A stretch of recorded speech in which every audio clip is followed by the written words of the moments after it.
Des délais d'attente trop longs, des établissements qui ferment, des médecins qui refusent de prendre en charge les femmes en demande d'IVG, des maternités qui n'acceptent pas de réaliser des avortements chirurgicaux pour des raisons financières, des propos moralisateurs et infantilisants, le tableau est loin d'être idyllique.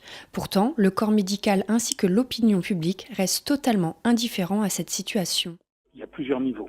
Il y a le côté militant, ça peut être vrai des jeunes en général, pas forcément que dans la médecine.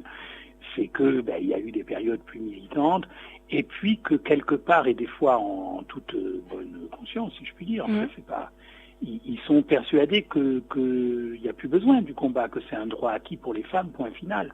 Et justement, quand ils passent dans un centre d'IVG, ils réalisent les difficultés qu'ont eues certaines femmes. Donc eux, c'est souvent qu'ils croient qu'il n'y a plus besoin de se battre. Mais comme les jeunes femmes qui ne sont pas dans la médecine, c'est vrai aussi de la population.